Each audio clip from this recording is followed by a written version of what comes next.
J'avais besoin de faire cet audio pour appuyer sur mes mots sur un problème que j'ai depuis un moment et que j'arrive pas à exprimer et que je bloque. Pour vous dire en gros, j'ai eu pas mal de relations amicales durant ma vie que j'ai beaucoup expérimenté ouais.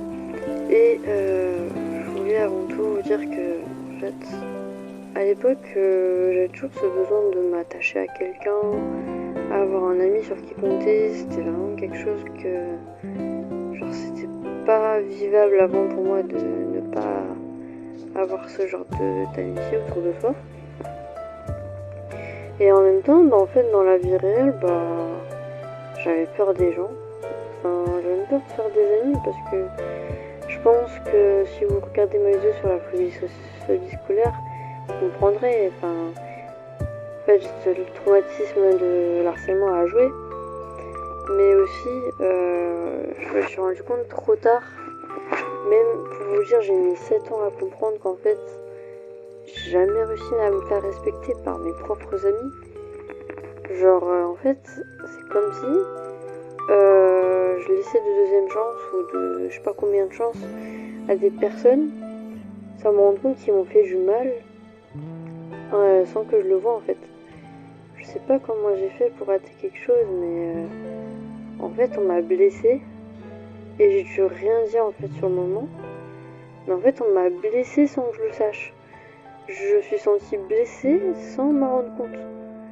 Et en fait, j'ai gardé ça pendant des années. Et j'ai commencé à exploser, dire des choses hyper blessantes ou me confier à des gens. Et ces gens-là, au final, c'est pas des personnes de confiance parce qu'ils allaient raconter à tout le monde des choses que j'arrive pas à mettre les mots dessus. Donc il y a toujours cette confusion entre, tu vois, l'hypocrisie et ne pas savoir appuyer ses mots à la personne concernée. Donc tu cherches des solutions en pensant qu'exprimer les choses à d'autres personnes peut aider alors que juste tu te crées des dramas tout seul en fait. Ça crée des embrouilles de groupe, des choses comme ça. Et maintenant en fait je fuis tout ça. Tout ce qui est groupe d'amis, genre j'ai trop peur. Dernièrement là, je sais que moi en fait que au travail ou à l'école j'arrive à être sociale, mais quand c'est amical c'est très dur. C'est très dur parce que je me dis, je peux avoir une amie ou un ami, mais jamais j'arriverai à avoir un groupe d'amis maintenant. En fait parce que j'ai l'impression que si une personne s'écroule dans un groupe, en fait ça nique tout le groupe entier et ça peut faire en sorte que les amitiés se brisent petit à petit et chacun vit sa vie dans son coin quoi. Après les amis ils sont pas là toute la vie non plus, juste on se voit de temps en temps, on passe des bons moments ensemble, chacun est occupé, ça c'est normal tu vois. Mais le fait de se faire moquer, genre en fait la mode d'aujourd'hui j'ai l'impression c'est rabaisser les autres en rigolant. C'est vraiment quelque chose, je sais pas comment ça s'est développé, mais on s'est dit tiens, je vais me moquer de ma pote et elle va rigoler avec moi. Genre je vais me critiquer moi-même, me rabaisser moi et je vais en rigoler. Genre c'est un peu, tu vois, un humour un peu semblant de vérité. Peut-être des fois c'est pas semblant de vérité, mais ça peut ressortir quelque chose quoi. C'est un peu un effet bizarre à ma tête. Pour expliquer en gros, ça me fait un effet à la tête un peu malaisant.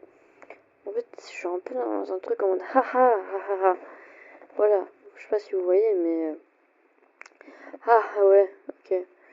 Un peu cet humour-là où ouais, on s'éclate de rire, mais waouh, c'est boring à force. Moi, ça me fait ça en tout cas. Peut-être qu'il y en a, ils ont pas de limite à l'humour, peut-être. Peut-être l'humour c'est leur vie parce que en fait, ils sont tristes. Souvent, il y a des gens comme ça, ils sont tellement tristes ou nostalgiques qu'ils vivent tout dans la moquerie, dans rabaisser les autres, sans forcément vouloir le penser vraiment. Mais pour moi, même dire les choses en second degré, c'est un semblant de vérité dans tous les cas, de ce que tu penses de la personne. C'est juste, t'oses pas te l'avouer. Enfin, pour moi, il y a des cas comme ça, tu vois.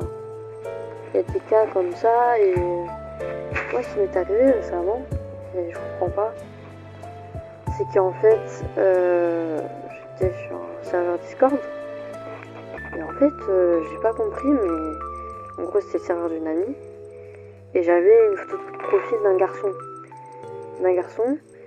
Et en fait, souvent, vous voyez, il y a beaucoup de femmes qui disent men are trash, des choses comme ça. J'ai à peine parlé dans le chat, je me suis fait démarrer par elle, j'ai pas compris. Et vous voyez, c'est dingue parce qu'en fait, justement, je m'étais mise seule pendant je sais pas combien de mois. J'avais quand même un peu de potes autour de moi, mais vraiment éloignés, à distance. On s'envoie des messages de temps en temps. Je le fais encore aujourd'hui, vraiment, je prends le temps quand je peux et après je disparais. C'est vraiment comme ça que je fonctionne maintenant. Et ouais, ça m'avait choqué cette histoire. Pas que ça m'avait choqué, mais je me sentais comme harcelée en fait. Mais si les gens vont pas définir ça comme le harcèlement, tu vois. Mais vraiment, si ça arrive par exemple au collège, t'es mort, t'es exclu du collège. Hein. Genre être hyper négatif dans l'humour, c'est tellement malsain les gars. Comment vous pouvez kiffer ça, certains, ceux qui font ça? Moi, je trouve que c'est de l'humour malsain, tu vois. C'est des choses qui crispent ma tête, ça me... Ah, voilà quoi.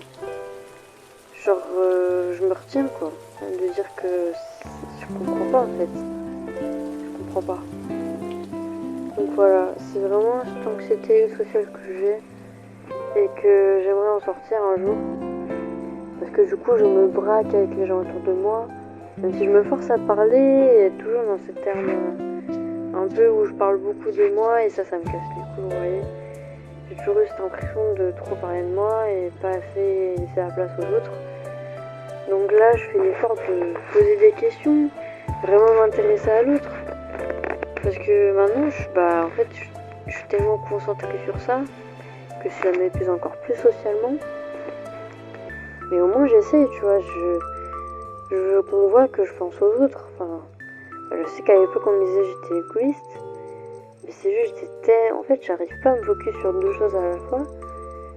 Donc, en fait, c'est comme si je balançais tout d'un coup à quelqu'un. Et après, je galère à me reprendre en main. Et en fait, toujours cette impression de trop parler. Et moi, j'ai besoin que les gens s'ouvrent à moi. Mais en même temps, tout le monde se ferme aussi, tu vois. Donc ça me pousse à trop me fermer aussi. Que ce soit dans ma vie amoureuse aussi, ça arrive ça aussi. C'est pas qu'amical, tu vois, mais c'est vraiment le côté social en fait. Social où t'arrives plus à t'ouvrir aux gens. Parce qu'en fait, t'as l'impression de te déranger. Même si la personne va dire « Oh, tu me déranges pas, ouais, t'inquiète. » Je sais pas, je peux plus. Parce qu'en fait, j'ai l'impression que ça m'est tellement retombé dessus à l'époque de pouvoir se confier, pour avoir cette connexion sociale, que maintenant j'arrive plus. Parce qu'on m'a tellement trahi, rabaissé, ou s'est servi de mes infos personnelles pour mettre les gens contre moi en public, que je sais plus à qui faire confiance. Mais vraiment, après, quand même, j'ai des gens avec qui j'arrive quand même à parler, quoi. Mais c'est vraiment des courtes périodes. Donc souvent, tu vois, je ressens ce sentiment un peu de solitude, d'être seule. Mais en même temps, c'est moi qui décide d'être seule. Donc ça n'a pas de sens, d'un côté. Mais en même temps, je préfère être seule, sentir cette solitude, même si ça bouffe, que vivre avec des gens qui vont me détruire à long terme. Je sais pas vous, mais... Après, c'est très dur mentalement de devoir se battre à choisir ses principes à soi, parce que Moi perso ça m'a pris 7 ans avant de vraiment dire stop aux gens. 7 ans. Genre, je sais pas, n'importe quel mec pouvait me draguer, je savais pas comment réagir, je lui disais pas stop ou non. Je savais pas comment réagir. Je savais pas. Il y a aussi ces cas-là de social où je sais pas me défendre. Enfin, je savais pas, maintenant j'y arrive mieux, mais c'est vraiment ça en fait. Du coup, tu te crées pas de base solide dans tes relations, t'as pas ces valeurs quoi. Ces valeurs à toi qui se sont propres en fait. Parce que tu te bases des gens avec qui tu traînes. Tu te bases surtout de ça sur tes valeurs. Alors que tu sais même pas si t'as les mêmes valeurs qu'eux. Parce que tu te forces dans un truc où t'es même pas à ta place. Mais moi, je savais pas en fait. Mais moi, je savais pas que j'étais pas à ma place. Je pensais justement que je pouvais l'avoir. Et au final, je me suis dit, mais en fait, dans tous les cas, je vais passer mon temps à vivre ce cercle vicieux. En mode, en fait, les gens, ils m'abandonnent, les gens, ils me rejettent. Mais non, en fait, c'est juste, je me force à un endroit qui n'est pas ma place. Et après, je m'étonne que les gens y partent. Parce que eux, ils se rendent compte avant moi que ça sert à rien la relation. Parce qu'on n'arrive pas soit on n'arrive pas à se comprendre, soit on n'a pas les mêmes valeurs, donc forcément on se dispute et il y a des choses qui vont pas. Soit en fait, on n'est pas compatible, quoi. Donc des choses, on peut pas accepter et l'autre pourrait l'accepter, quoi. C'est dur. Il manque de respect, vraiment. Je pense que c'est le truc ultime parce que avoir été aveugle sur ça, moi là, de pas me faire respecter par les gens, c'est catastrophique pour moi. Et j'espère de tout cœur que, en fait, je suis pas la seule personne à comprendre ce que j'ai vécu en fait durant toutes ces années, même depuis que je suis toute petite. Puis un peu dans ce truc où on me dit ouais t'es trop gentil, ouais faut t'imposer. Mais ouah, quand on t'apprend comment faut être avec les gens quand t'es petite, tu te vois pas changer ou enfin tu te vois pas changer sur ça. Moi il y a des choses que je peux changer. Je peux m'améliorer. Mais tout ce qui est être brutal, s'imposer de manière méchante, ça je peux pas. Je peux dire non de manière gentille ou juste partir, fuir pour que la personne elle comprenne que c'est mort. Mais devoir insulter, rabaisser ou crier sur la personne, c'est des choses que je pourrais jamais faire. Et il y a des gens qui ont essayé de m'initier à ça. Des gens autour de moi à l'époque qui voulaient m'initier à être brutal comme ça. C'est des gens qui étaient justement brutales avec moi. Et moi, en tant que hypersensible, c'est pas vivable. C'est pas du tout vivable, je vous jure.